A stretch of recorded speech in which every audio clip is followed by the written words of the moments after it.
You're lying awake at night, bills are piling up, the job isn't secure, and you're calculating your future with fear instead of faith.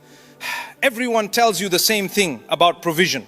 Work hard, trust Allah, be patient. And it's all true, but it's incomplete because you've been thinking about rizq all wrong. Most of us narrow it down to one thing: money. How much we earn, how much we save, how much we have in the bank. And when the numbers don't look good, we panic. But that's not rizq. That's only a tiny piece of it. Your rizq is your health, your family, the peace in your heart, the smile on your child's face, the breath in your lungs right now. These are all provision, and you're overlooking most of it.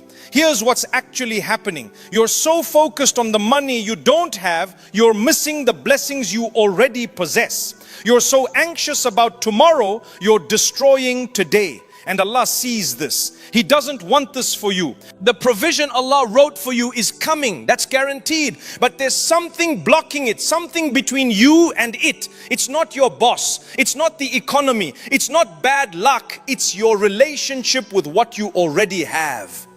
In the next few minutes, you're going to understand something that will change how you see everything. You're going to see why your anxiety about money is actually costing you money, why your desperation is pushing provision away, and how to fix it starting right now. Here's something nobody tells you. Your anxiety about provision isn't actually a money problem. It's a vision problem. You've trained your eyes to see only one form of rizq, money. How much is in your account, how much you earn this month, how much you'll earn next month. Your entire life has become a calculation based on numbers. So when the numbers look small, you panic. When the numbers decrease, you spiral. Your whole mood, your whole peace, your entire sense of security depends on one metric. But here's the truth. That metric is incomplete. It's actually a lie you've been told. Money is provision, yes, but it's not the only provision, and it's definitely not the most important provision. Your next breath is provision. Your eyesight is provision. The fact that you woke up this morning is provision. Your child's health, your spouse's patience with you, a stranger's kindness, a moment of peace in a chaotic day. These are all provision. But because they don't show up in your bank account, you ignore them, you walk past them, you don't even notice them. Meanwhile, you're losing sleep over the one form of provision you can measure. This is the real problem. Not that Allah isn't providing for you, but that you're too blind to see what He's already given. Think about it. If someone is starving, they won't notice the fresh water in front of them. They're too focused on the absence of food. You've become like that. So obsessed with the money you don't have, you can't see the blessings surrounding you. And here's what's even worse. This anxiety is actively destroying the provision you do have. It's stealing your peace.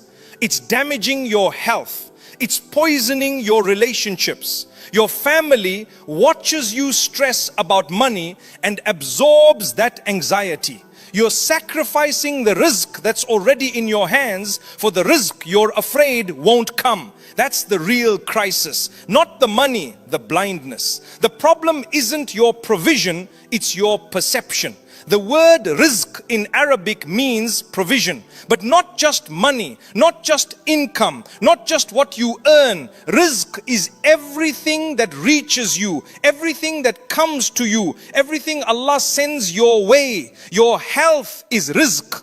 Right now, your body is functioning, your heart is beating, your organs are working. You didn't buy this, you can't replicate it, but Allah gave it to you. That's provision.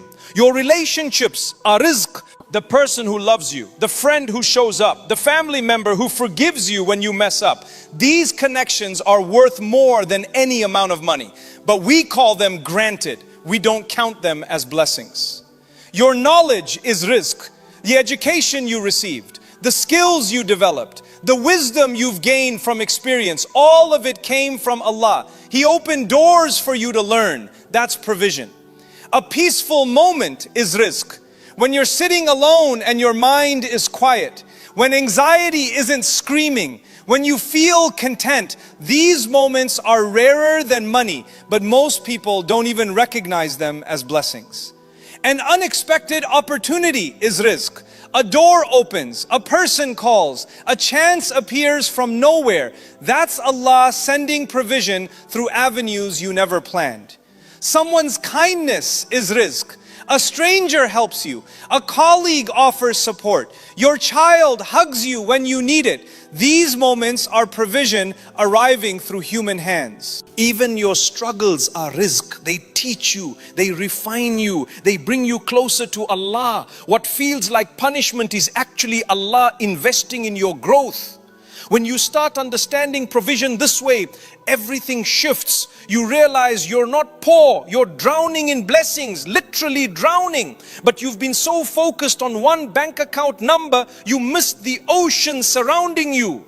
The richest person in the world can lose their health tomorrow. They can lose their family. They can lose their peace. Suddenly their millions mean nothing. But a poor person with health, family and peace, they're actually wealthy beyond measure. You've been counting the wrong currency. Rizq is everything Allah sends your way, and most of it you're already receiving. You weren't born anxious about money. Think back to childhood. You didn't wake up worrying about bills. You learned it. Someone taught you. Maybe your parents. They worried constantly. They spoke about money with fear.